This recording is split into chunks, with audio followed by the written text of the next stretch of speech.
महुआ विधानसभा क्षेत्र के सबसे मारूफ दिल्ली का मिल्ली समाजी तहरीक के मरकज 12 ईदगाह मदरसा के प्रांगण में और यहाँ से मेरे सभी हिंदू मुस्लिम भाइयों, बुजुर्गों, नौजवानों, अजीजों, किसान और मजदूर साथी और पत्रकारों और मेरी जिंदगी के लिए कोई अहम तरीन तारीखी फैसला है कि आप लोगों ने जिस मोहब्बत से हमें नवाजा है और मुझ पर जितना एतमाद किया है, शायद मेरी आने वाली नस्लें भी आपके इस एहसान अजीम का बदला नहीं चुका सकती हैं, जिसके लिए मैं आप सबसे सलाम करता हूं।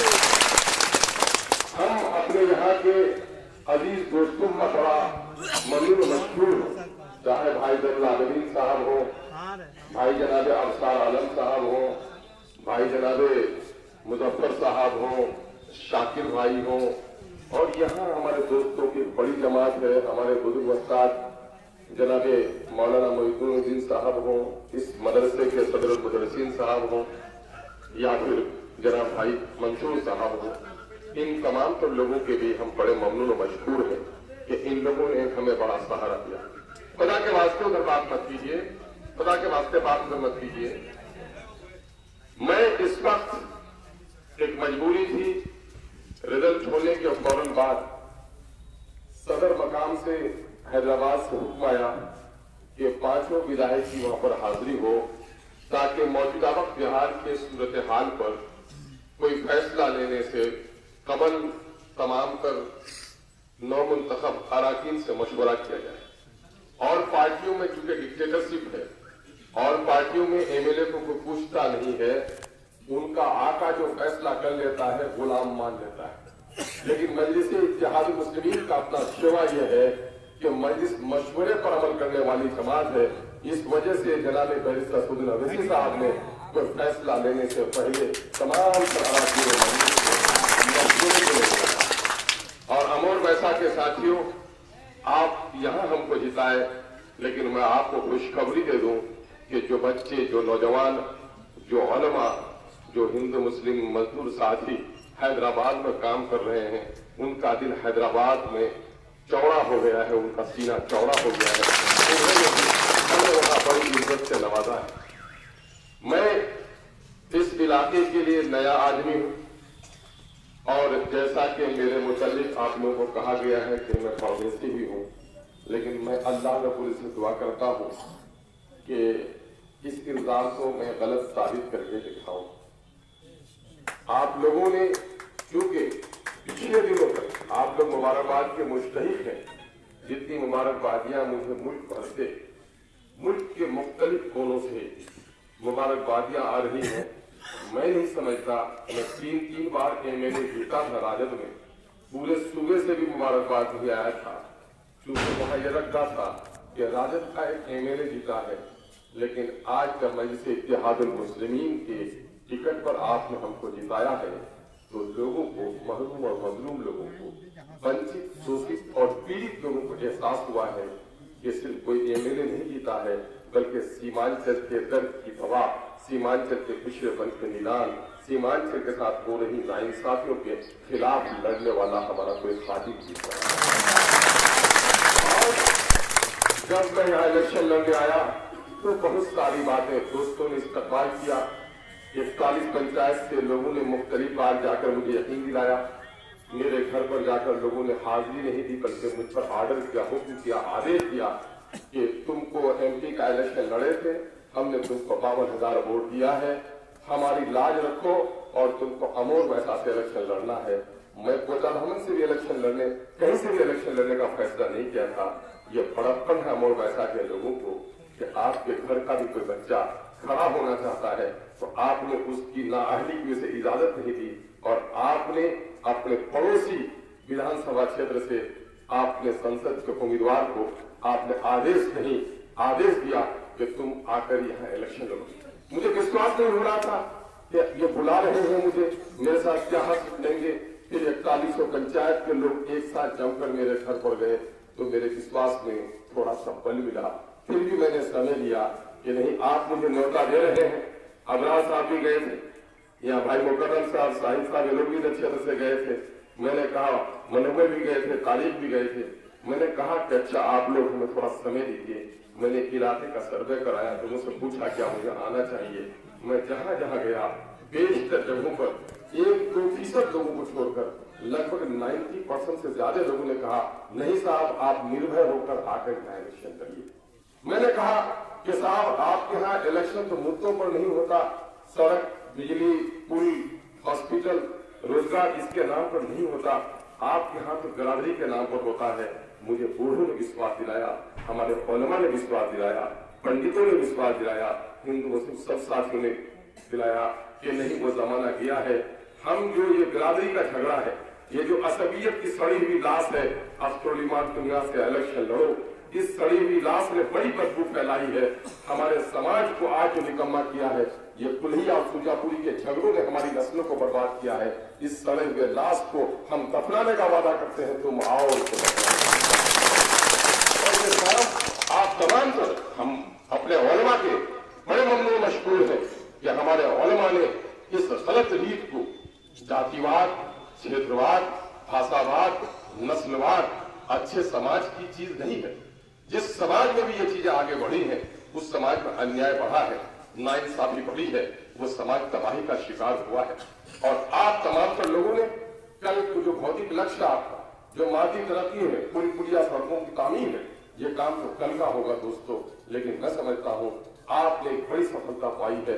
वो सफलता ये है कि बिरादरी के और जाति के झगड़ों को खत्म करके आपने सीमांचल की तरक्की का झंडा उठाया है। हम आपको विश्वास यकीन दिलाते हैं कि अफ्सरुल ईमान को आप अपना खालिद पाएंगे। मैं अपने तमाम लोगों से, जिन लोगों ने मेरा सहयोग किया है, समर्थन किया है, मैं बड़ा इतना के लोगों आपको मुबारकबाद देता हूँ कि हमारे कारकुनों को लोगों ने पिछली बार लोगों ने पत्थर फेंके उन पर हाथ चलाए लोगों ने, लेकिन बड़ा इजला के लोगों ने सराफत के दामन से अपना रिश्ता नहीं तोड़ा। चाहते तो बड़ा इजला का बच्चा पीटा गया था, बरोटा का बच्चा पीटा गया, चाहते तो उसका बदला ले सकते थे। लेकिन बड़ा इजला के लोगों आपने इंसाफ करने का दूसरा तरीका अपनाया। मैंने मुकदमा भी नहीं किया, बल्कि मैंने बड़ा इजला का प्रेस कॉन्फ्रेंस किया था कि भाई सबसे पहला मामला तो ये है कि मैं अपने खुदा के हवाले ये मामला करता हूँ, और दूसरा मामला यह है कि जनता की अदालत में मुकदमा करता हूँ, असल फैसला आप करेंगे। और आपको जो फैसला किया है कि जिन्होंने हमारे लोगों पर हाथ उठाए थे, उसका बाजू आपने मरोड़ कर रख दिया है। मैंने देखा दीवाने लोगों की कुछ बातें आ रही थी कि साहब देखिए नेता जी था आपका, भाग गया है यहाँ से बिरयानी खाने के लिए, मैं घर का बेटा हूँ, मैं आपके घर में रहता हूँ। तो मैंने कहा भाई मेरे, आप लोग तो बिरादरी का इलेक्शन लड़े, किसी ने क्रांति के करीब का इलेक्शन लड़ा, किसी ने कस्बा के करीब का इलेक्शन लड़ा, और अफ्सरुल ईमान साहब मैं समझता हूँ कि बहुत दिनों के बाद आपका पहला सेवक होगा जिसने किसी क्षेत्र का नहीं बल्कि 4100 पंचायत का इलेक्शन लड़ने का काम किया है। और अफ्सरुल ईमान को आप रोहता में भी पाएंगे, पैसा में भी पाएंगे, सिलसी में भी पाएंगे, अफ्सरुल ईमान को अधान और टीआर 12 में भी पाएंगे। हम क्षेत्रवाद का नारा देने नहीं है, बल्कि समान विचारधारा के साथ समान विकास, समान न्याय और समान प्रेम को स्थापित करने के लिए पाए। मैं मजाहब कहूंगा, कहने की तो बहुत सारी बातें ऐसी कही है जो लोग बाबरी मस्जिद को तोड़ने वालों से जिसका हाथ मिला हुआ, जिन लोगों ने कुरान पर पाबंदी लगाने वालों के साथ हाथ मिलाया, वो नापाक लोगों को ये बोलने की हलाकत कहां से आ गई?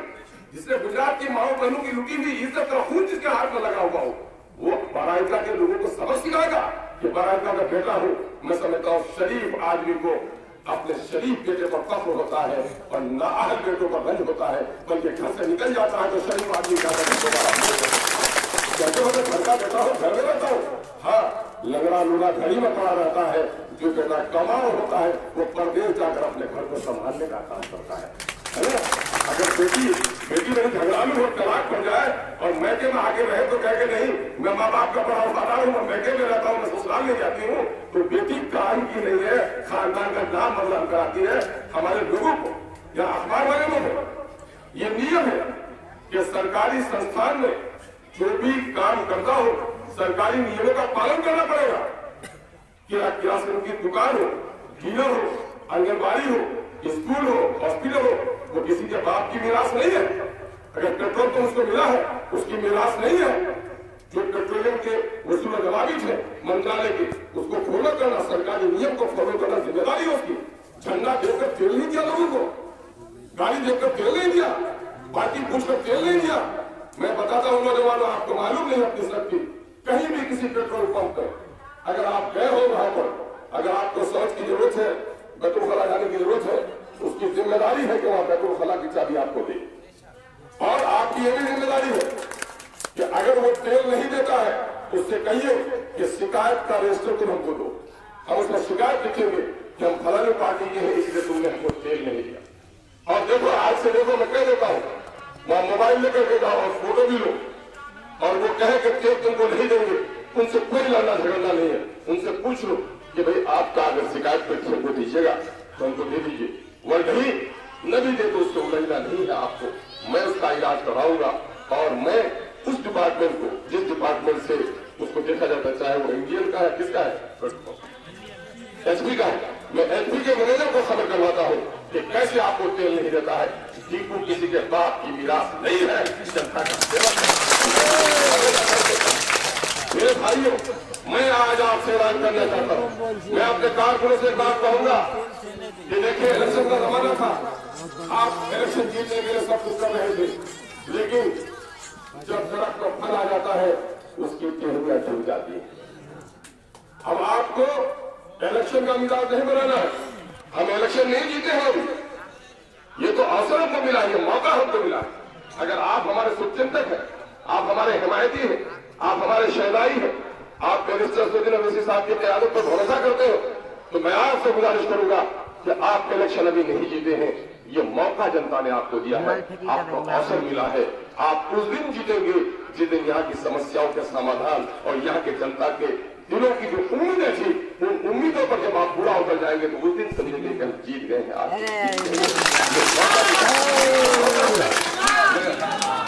मैं आपको कहूंगा, पटाखे मत छोड़िए, किसी को चिढ़ाइए मत, नारे मत लगाइए, अब आप गंभीर हो जाइए। मैं आपको यकीन दिलाता हूं कि जिन लोगों ने मुझे वोट नहीं दिया है, मैं उसका भी सेवक, मैं उसका भी खादी, और जिन्होंने वोट दिया है मैं उसका भी खादी। सूरज निकलता है तो अल्लाह को जो गालियां देता है उसके घरों को भी रोशनी देता है, जो ईश्वर की पूजा नहीं करता है उसके घरों में भी प्रकाश पहुंचाता है ईश्वर। अगर किसी ने हमको वोट नहीं दिया है तो हमारा दुश्मन नहीं है, मुमकिन है वह हमें समझ नहीं सका, हमें अपने आचरण से, अपने सेवा से उसके घर तक पहुंचना है, उसकी समस्याओं का समाधान करना है। मेरे भाइयों, कल कयामत अगर मर जाता बगैर एमएलए रहे तो मेरी कुर्सी से फर्क की होती, लेकिन अब मैं मरूंगा तो मुझे अमोल वैसा के एमएलए की हैसियत से कब्र में मेरा साथ दिया जाएगा। वहां ये नहीं पूछा जाएगा कि तुमने जिसका वोट दिया था तुमने उसका काम किया, बल्कि जिसने वोट नहीं दिया है, जिसने मैं गालियां दी है, हमें उसका भी काम करना है। इस बात का ख्याल आपको रखना है। इंसान को अपने आखिरत को नहीं भूलना चाहिए, आखिरत को नहीं भूलना चाहिए। शोहरत, इज्जत, दौलत वक्ती चीजें हैं, बादशाह को भी मिट्टी में जाना है, वक्त के डाकू और जालिम को भी मिट्टी में जाना है। असल हिसाब हमारा वहां होना है। हमारे हर एक कदम पर इसका एहसास रहे कि ये हमारे बाप की बकौती नहीं है, हम नवाब बनकर नहीं आए, बल्कि 5 साल की मुद्दत गुजरते हुए कोई देर नहीं लगती। कल आप जीतेंगे या हारेंगे, कल आपका फैसला होगा। ये 5 साल आपका गुजरे इंसाफ के साथ गुजरे, न्याय के साथ गुजरे, प्रेम के साथ गुजरे, सद्भावना के साथ गुजरे। हमारे हिंदू भाइयों को बहुत सारे लोगों ने कहा अवैसी जीत जाएगा तो देखोगे। मैंने कहा कि हिंदू दोस्तों, मुझे आज भी खबर दिया, हमको दलमालपुर में एक बस्ती में गए थे, वहां हिंदू भाइयों की बस्ती थी, और बोला कि एक तो भी वहां पर मुसलमान, उस बुद्ध में एक नाम मुसलमान का नहीं है, केरिया। और आज ये खबर दिया कि वहां लगभग 40-45 वोट आपको मिला है। तो मैंने कहा कि लोगों, अगर मुझे विश्वास किया है तो वो 40-45 लोगों के विश्वास से हम उस गांव के 4000 लोगों तक अपना विश्वास स्थापित करने का प्रयास करेंगे। आप डॉक्टर का मजहब नहीं पूछते, आप ड्राइवर का मजहब नहीं पूछते, लेकिन राजनीति में आकर धर्म पूछते रहते हैं, मजहब पूछने लगते हैं लोगों, इससे बड़ा नुकसान होता है। मैं अपने भाइयों से, क्योंकि उनका कुसुम नहीं है, समाज में लोगों ने क्षेत्रवाद का नारा दिया, समाज में लोगों ने हिंदू मुसलमानों का नारा दिया, मुझ पर भी लोग कहते हैं कि सब आपकी पार्टी का नाम तो इत्तेहाद मुस्लिमीन है। मैंने कहा ये पार्टी का जन्म भी थी, वहां मुसलमानों की कोई अच्छी लीडरशिप नहीं थी, मजलूम जो लोग थे। असल हमारी पार्टी मजलूमीन की पार्टी, जो लोग शोषित हैं, जो लोग पीड़ित हैं, जो लोग वंचित है, जिनके साथ अनदेखी की गई है, ऐसे तमाम तर लोगों की हम आवाज बनना चाहते हैं। मेरे भाइयों, अगर इस क्षेत्र में अल्पसंख्यक समुदाय के तौर पर हिंदू भाई हमारे हैं और पूरे देश में हम कम तादाद में हैं, तो आप चाहते हैं कि हिंदुस्तान में अगर अमन के साथ मुसलमान रहे, हम और वैसा के लोगों यहाँ भी हिंदू भाइयों के साथ प्रेम के लिए अपना हाथ बढ़ाना पड़ेगा।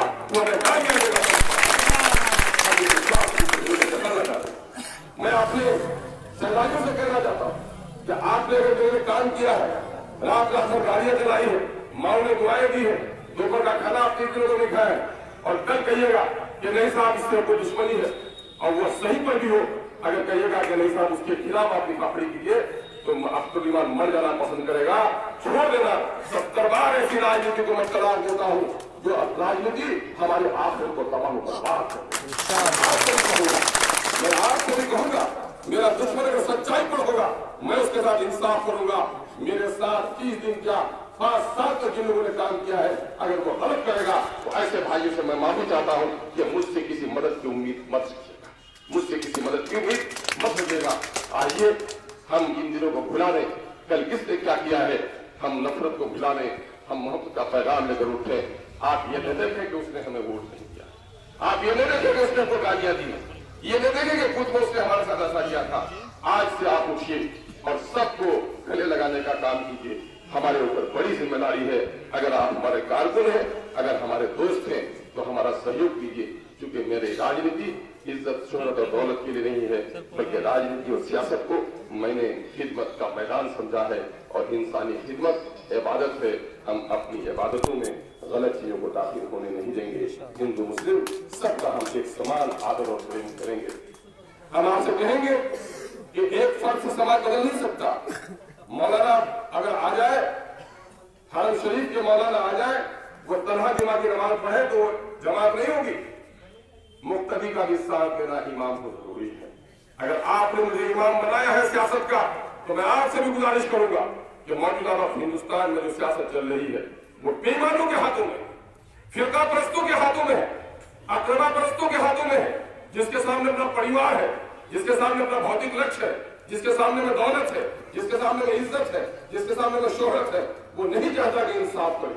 इसलिए आप ये मत समझिए कि सिर्फ आपने हमको जिता दिया है तो मैं आसमान के तारे नोच कर ला दूंगा। आप कहिएगा कि नहीं बेटा तुमको पढ़ा के आलिम को बना दिया, हम नमाज पढ़ने कहा जाएंगे, तुम भी पढ़ो नमाज।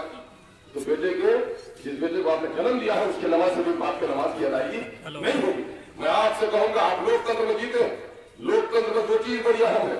एक है तादाद, जिससे आप जीत सकते हैं, और तादाद हो जाए जिता दिया, तो दूसरी चीज है आवाज, जिसके जरिए से अपने हाथ की आवाज पहुंचा सकते हैं। आपने तादाद का इस्तेमाल किया, आपकी आवाज नहीं उठ सकी। आपको ईमान आपको विश्वास दिलाता है कि तादाद अगर हमारे साथ है तो असेंबली में आपके खादिम की आवाज किसी के बाप की मजाल नहीं ये हमारे दिमाग में नहीं था। लोगों ने कहा अच्छा ठीक आया है, जमाने को जब्त कराने से खुदा अमन के लोगों ने इसे निकाल दिया है। मेरे भाइयों को अमन के लोगों ने 30 पंचायत में 800,000 वोट दिया, और आज देखा आपने कि मैं खुदा अमन में नहीं लड़ा, मेरा एक सहयोग था, तो वैसे नेताओं को गलियों तक पहुंचा देने का काम किया। और आपको ईमान को दुआएं दीजिए आप कि आपके यहाँ वो खादिम आया है जिसकी सरपरस्ती में बिहार में 5 लोग, आस पड़ोस में 5 लोग मेरे बन चुके हैं। किसी मैयत को उठाने के लिए 4 ही कंधा काफी है, हम लोग तो 5-5 है। कोई कुलाल से कब्र भी खोदेंगे और 5 आदमी इन बेईमानों को दफनाने का भी काम करेंगे। हम आपको विश्वास दिलाते हैं कि सीमांचल की जो समस्या है, बाढ़ का मसला है, कटाव का मसला है, विस्थापितों की समस्या है, सड़कों का मसला है, इन तमाम चीजों को लेकर हम असेंबली में आवाज उठाएंगे। अगर असेंबली में हमारी बात नहीं सुनी गई तो जनता को जब भी शक्ति की कमजोरी होती है, बच्चा तादाद में खेलते हुए पिट जाता है तो मां के गोद में दौड़ता है, और जनता जब सदन में कमजोर हो जाता है तो अपनी नेता जब सदन में कमजोर हो जाता है तो अपनी जनता के पास शक्ति प्राप्त करने के लिए आता है। हम आपके पास आएंगे और आपसे बताएंगे हमने असेंबली में ये बातें रखी, लेकिन इन लोगों ने हमारी बात नहीं सुनी।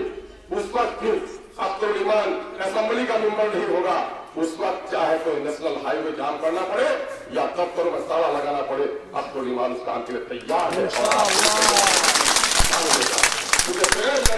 आपको अधिकार मिलने वाला नहीं।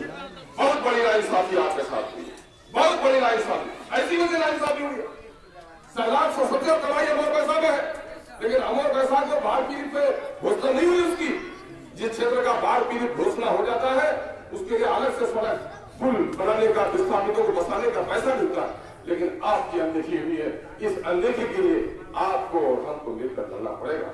हम एक बार जहां मैंने अपने कारकुनों से, अपने शहदाइयों से ये गुजारिश की है कि आप दूसरों को दुश्मन न समझे बल्कि दोस्त बनाकर आगे कदम बढ़ाए। सिकंदर से किसी ने पूछा था, मेरे कारकुनों एमआईएम के शहदाइयों, अगर आप असदुल अवैसी साहब से प्रेम करते हैं तो आपको याद रखना होगा, सिकंदर से किसी ने पूछा था, सिकंदर तुम्हारी कामयाबी का राज क्या है? तो सिकंदर ने कहा, मैंने अपने दोस्तों को बिछड़ने नहीं दिया और मैंने अपने दुश्मनों को दोस्त बनाने का काम किया।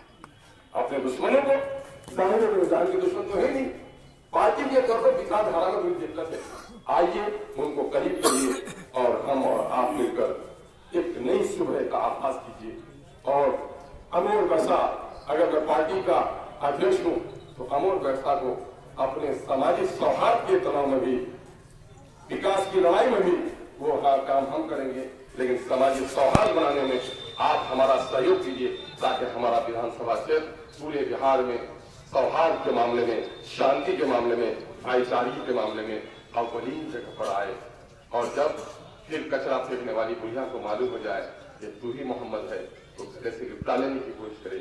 आइए हम ऐसा काम करें हिंदू मुस्लिम सब समाज के लिए कि कल को हमें लोग अनेली नहीं समझे बल्कि अपना समझे। हम एक बार फिर, मैंने कहा था उस दिन, क्योंकि रात को 11 बजे हम लोग को परवाना मिला, रात को पहुंचे, अमोर में भी हाजिरी दे दिए, रोटा वैसा में भी हाजिरी दे दिए, लेकिन उसी दिन मैंने कह दिया था कि मैं जाता हूं, अभी फोन आया है अवैसी साहब का, शायद हम लोग को हैदराबाद निकल जाना पड़ा।